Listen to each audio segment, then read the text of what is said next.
دا سینہ ہے ربا تیری ساری خدائی ہے پر ایک کی تے شہر مدینہ ہے ربا تیری ساری خدائی چ ایک کی تے شہر مدینہ ہے تیری ساری خدائی چ ایک کی تے شہر جنوں ویکھ کے ٹھر دیاں اکھیاں نے جنوں ویکھ کے ٹھر دا سینہ ہے ربا تیری ساری خدائی چ ایک کی تے شہر مدینہ ہے۔ رسول پاک صلی اللہ علیہ وسلم نے دعا فرمائی اللہ ہمارے دلوں میں مدینے کی محبت پیدا فرما دے اور پھر فرمائے اے اللہ مدینے کو صحت مند شہر بنا دے اور فرمائے اس بخار کو نا یہاں سے منتقل کر دے جوفا کی طرف بھیج دے اس بخار کو نکال دے اس کو صحت مند۔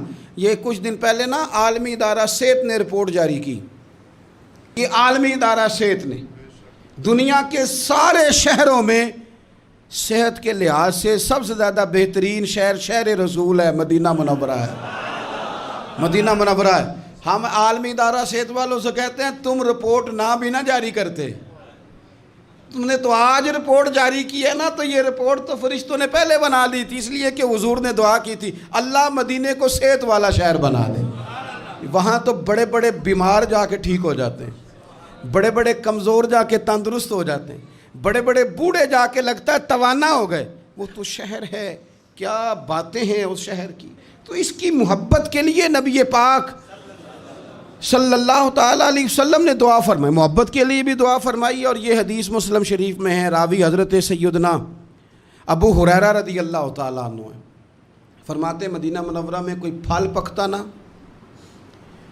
تو صحابہ وہ پہلا پھل لے جا کے نبی پاک کی بارگاہ میں پیش کرتے حضور پھل کو قبول کرتے اور پھر دعا کرتے یا اللہ ہمارے سا میں بھی برکت دے مد میں بھی برکت دے یہ پیمانوں کے نام ہے اللہ ہمارے سا میں بھی برکت دے اور مد میں بھی برکت دے اور حضور فرماتے اے اللہ تیرے خلیل جناب ابراہیم نے مکے کے لیے دعا کی تھی میں تیرا بندہ ہوں گویا حضور فرما رہے ہیں میں بھی تو تیرا حبیب ہوں نا تیرے خلیل نے مکے کے لیے دعا کی تھی اے اللہ میں مدینے کے لیے دعا کرتا ہوں ہمارے صاحب میں برکت دے مد میں برکت دے اور حضور فرمانے لگے اے اللہ جتنی برکت تو نے مکے میں دی تھی نا اتنی ہمیں مدینے میں دے بلکہ مکے سے زیادہ برکت مدینے میں عطا فرما پہلا پھل آیا حضور پہلے اس پھل پہ دعا کرتے برکت کی دعا پھل ایک آیا حضور نے سارے مدینے کے لیے دعا کر دی سارے شہر کی برکت کی دعا کر دی اور پھر وہ پھل حضور بچوں میں تقسیم کر دیتے بزرگ فرماتے ہیں کہ مدینے میں نا جس کا جتنا دل کرے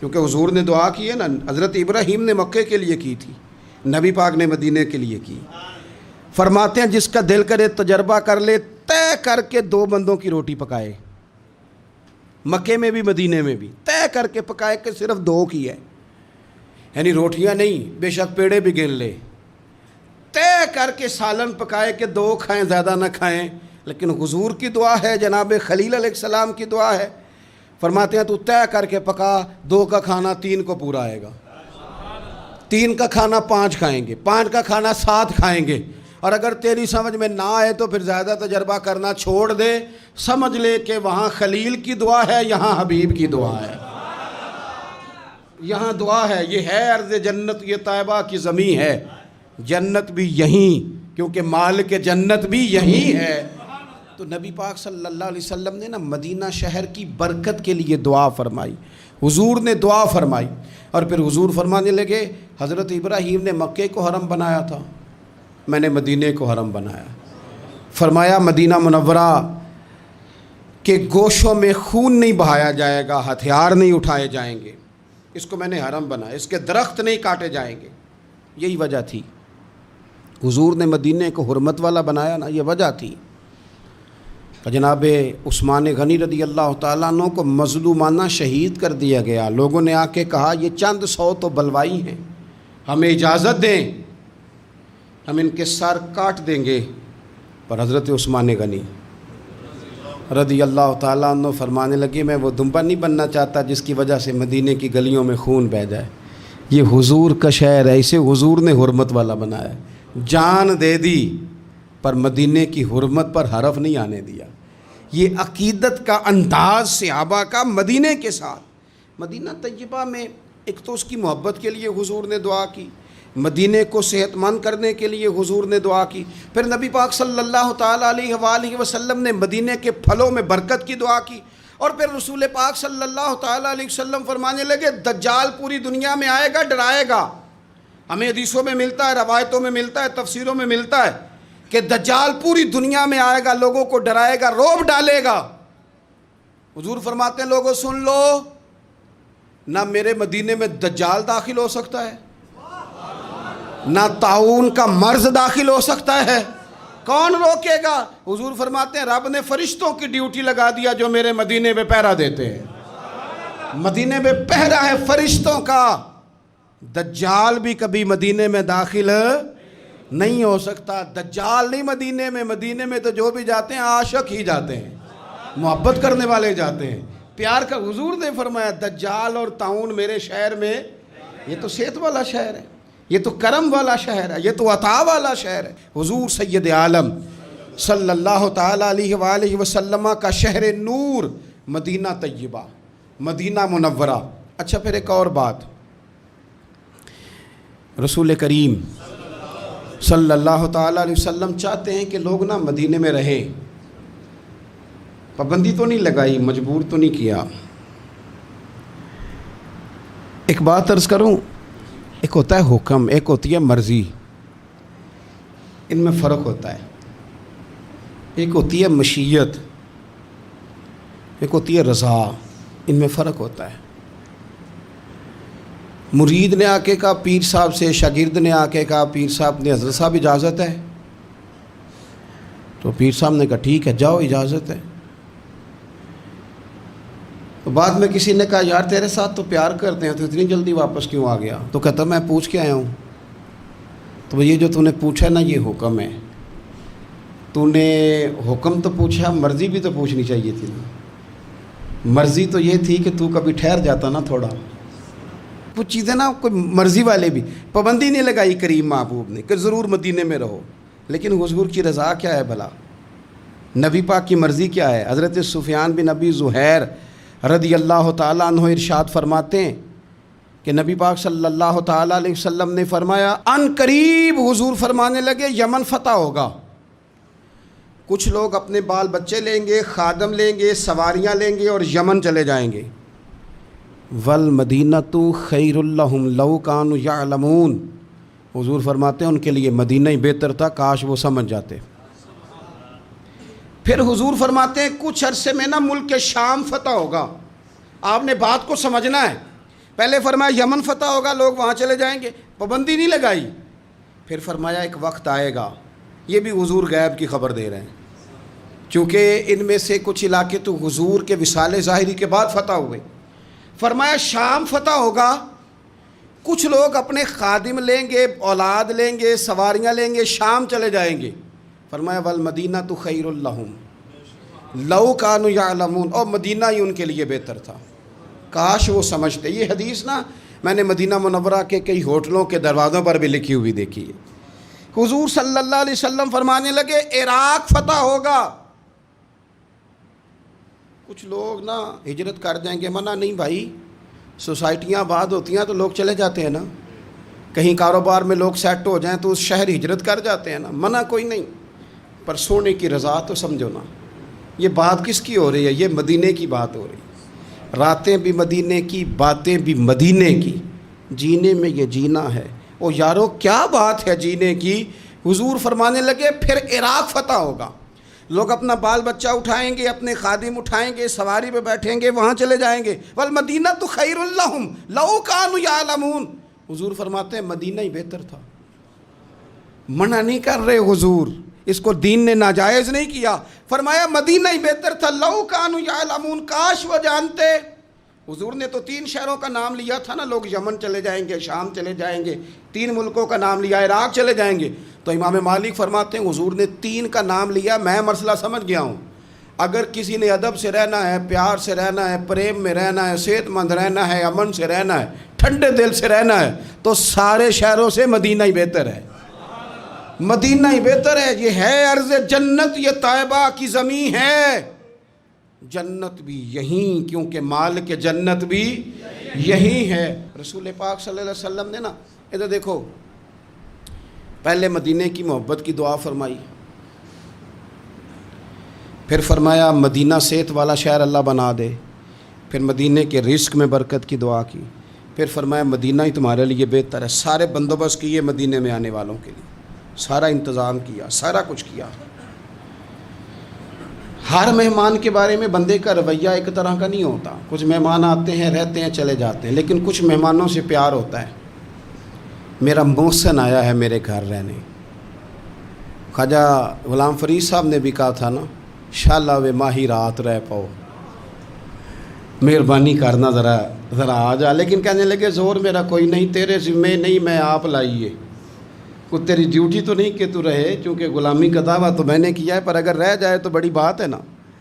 ہر مہمان کے لیے رویہ ایک جیسا نہیں۔ میرا محسن ہے یار، آج میرے استاد آئے ہیں، آج میرے شیخ آئے ہیں، فلاں بندہ میں بڑا پیار کرتا ہوں وہ آیا، بندہ کھانا بھی اپنی حیثیت سے زیادہ بہتر بنواتا ہے، پیار ہے نا، بندہ اس کے لیے اچھے اچھے کپڑے بنواتا ہے، اچھے اچھے بستر پہ بندوبست کرتا ہے آرام کا، اچھے اچھے پھل چنتا ہے، اچھی اچھی خوراکیں، پوری محبت کے ساتھ اس بندے کو بندہ رکھتا ہے اپنے گھر میں۔ لیکن ابھی بھی نا بات پوری نہیں ہوئی، تسلی نہیں ہوئی، وہ جانے لگتا ہے تو بندہ کہتا ہے یار کوئی کمی رہ گئی ہوئی نا، میں وہ کر نہیں سکا جو میں چاہتا تھا، کوئی کمی رہ گئی نا، تو دیکھنا ذرا خیال کرنا۔ بلا مثال و بلا تمثیل سمجھانے کے لیے عرض کرتا ہوں، اتنی ساری دعائیں مدینے کے لیے، اتنا سارا کرم مدینے میں، اتنی نعمتیں مدینے میں، گناہوں کی بخشش مدینے میں، اتنی عطاؤں کے باوجود پتہ کیا فرماتے ہیں؟ فرماتے ہیں اگر تم میں سے کوئی مدینے آئے اور اسے میرے مدینے میں کوئی تکلیف پہنچے، وہ مدینے کی کسی تکلیف اور مشقت پر اگر صبر کرے تو فرمایا وعدہ ہے میں قیامت میں اس کی سفارش کروں گا۔ اتنا کچھ دے کے، عطا کر کے، نواز کے، خود بھیک دے خود ہی کہے منگتے کا بھلا ہو، اتنا دے کے نا، اتنا عطا کر کے، پھر بھی فرماتے ہیں او میرے شہر میں آنے والوں، اگر کوئی تکلیف پہنچ گئی تو صبر کر لینا، کوئی مشقت آ گئی تو صبر کر لینا، کسی نے دھکا دے دیا تو صبر کر لینا، کسی نے اگر دو بول سختی کے تم سے بولے تو صبر کرنا، اگر کسی کو تمہارا وہاں لوگوں سے ملنا آنا جانا اٹھنا بیٹھنا تمہاری طرف لوگوں کا آنا کسی کو اچھا نہ لگا تو صبر کرنا، مجرم ہونا تو منہ اشکوں سے دھوتے ہوئے آؤ، آؤ در تواب پہ روتے ہوئے آؤ، قرآن میں موجود ہے توبہ کا طریقہ، سرکار کی دہلیز سے ہوتے ہوئے آؤ، آؤ حاجیو آؤ، شہنشاہ کا روضہ دیکھو، کعبہ تو دیکھ چکے ہو، اب کعبے کا بھی کعبہ دیکھ، غور سے سن تو رضا، کعبے سے بھی آتی ہے صدا، میری آنکھوں سے میرے پیارے کا روضہ دیکھو۔ تڑپ گئے ہیں لوگ جو جایا کرتے تھے، دعائیں کرتے ہیں لنگ کئی مہینے تے برس گئے، تیری دید نو دیدے ترس گئے، کدی ٹوٹیاں دلاں ول پھیرا پا، ساڈی آس بھی توں تے امید بھی توں، وہ پیار مدینے سے، وہ خاص رغبت۔ حضور نے فرمایا اگر کوئی تکلیف آئے تو تم صبر کرنا، پھر حضور فرمانے لگے مدینے میں رہو، اس سے ہو سکے مدینے میں مرے، یہ تو کسی نصیب والے کی بات ہے نا۔ حضور فرمانے لگے جس سے ہو سکے مدینے میں مرے، فرمایا جو مدینے میں انتقال کر گیا میں قیامت میں اس کی سفارش کروں گا۔ امام مالک نے نا 70 سال حضور کے مدینے میں گزارے، وہیں وقت گزارا، حدود حرم میں انہوں نے پخانہ اور پیشاب نہیں کیا، پار جاتے تھے، ساری زندگی مدینے میں گزارتی۔ لوگ کہتے ہیں امام صاحب اتنا لمبا عرصہ، فرماتے یار دعا کرو نا میں مدینے میں مر جاؤں، یہاں میرا مدفن بنے۔ یار حضرت عمر فاروق جیسے لوگ جھولی پھیلائی ہے، ہر نماز میں دعا کرتے ہیں اے اللہ اپنے رستے میں شہادت کی موت دے، لیکن اللہ موت اپنے محبوب کے شہر میں عطا کرنا، اللہ موت اپنے محبوب علیہ السلام کے شہر میں دینا، حضور کے شہر میں۔ مدینے سے پیار، مدینے سے محبت، مدینے کے ساتھ وابستگی، مدینے کے ساتھ پیار اور تڑپ اور شوق مدینے کا، یہ خود رسول پاک صلی اللہ علیہ وسلم نے نا لوگوں کے دلوں میں پیدا کیا۔ اور حضور نے فرمایا میرا مدینہ صحت والا بھی ہے، امن والا بھی ہے، لیکن یاد رکھنا فرمایا ایمان بھی جب لوٹ کے آئے گا نا تو میرے شہر کی طرف ہی آئے گا۔ جب دنیا میں فتنے ہوں گے، فسادات ہوں گے، جب لوگ دین سے دور ہوں گے، دنیا میں کفر، نفاق، فسادات غلبہ کریں گے، تو حضور فرماتے ہیں جس طرح سانپ اپنی بل میں پناہ لیتا ہے اس طرح ایمان میرے مدینے میں سمٹ کر آ جائے گا، اس میرے شہر میں امن رہے گا۔ اور حضور فرمانے لگے میرا مدینہ تو بھٹی ہے، بھٹی، جس طرح لوہے کو بھٹی میں ڈالو تو میل اور کچال نکال دیتا ہے، اسی طرح غلط لوگ، منافق لوگ بالآخر مدینے سے نکال دیے جاتے ہیں۔ مدینہ تو بھٹی ہے، صاف کرتا ہے، شفاف کرتا ہے۔ رسول کائنات صلی اللہ تعالیٰ علیہ وآلہ وسلم کی مدینے سے محبت، مدینے کے شہر کی ہر چیز سے حضور کا پیار۔ لوگوں نے تو پتھروں کے بارے میں کہہ دیا نا کہ اس کے سینے میں دل نہیں، پتھر ہے، یہ تو پتھر کی طرح، پہاڑ کی طرح سخت ہے۔ پر مدینے کی یہ شان ہے کہ حضور نے فرمایا یہ احد ہے تو پہاڑ، پر کریم ابو فرماتے ہیں یہ مجھ سے محبت کرتا ہے، میں اس سے محبت کرتا ہوں۔ مدینے کے پتھر اور پہاڑ بھی رسول کریم سے پیار کرتے ہیں۔ اور نبی پاک صلی اللہ علیہ وسلم کا اپنا کیا حال تھا؟ صحابہ فرماتے ہیں جب ہم سفر کے لیے جاتے تو اللہ کے محبوب صلی اللہ علیہ وسلم نا روٹین میں سواریاں چلاتے، روٹین میں، جس طرح نارمل حالات میں سواریاں چلتی ہیں اس طرح روٹین میں حضور کی سواری بھی چلتی۔ لیکن جب واپسی ہوتی نا اور مدینہ منورہ کی عمارتیں نظر آتی تو حضور نا اپنی سواری کو ایڑی لگاتے، سواری کو تیز بھگاتے۔ ہم حضور کا مدینے کے لیے شوق دیکھتے۔ وہ دیکھو مدینہ آ گیا، جب مسجد نبوی کے مینار نظر آئے، جب مسجد نبوی کے مینار نظر آئے، اللہ کی رحمت کے آثار نظر آئے، منظر ہو بیاں کیسے، الفاظ نہیں ملتے جب سامنے آنکھوں کے غمخوار نظر آئے، جب سامنے آنکھوں کے غمخوار نظر آئے۔ مکے کی ہواؤں میں اور طیبہ کی فضاؤں میں، اور لوگوں ہم نے تو جدھر دیکھا سرکار ہی نظر آئے، ہم نے تو جدھر دیکھا سرکار نظر آئے، ہم نے تو جدھر دیکھا، کیوں کہ عرصہ ہوا طیبہ کی گلیوں سے وہ گزرے تھے، اب تک ان گلیوں میں خوشبو ہے پسینے کی، اب تک ان گلیوں میں خوشبو ہے پسینے کی۔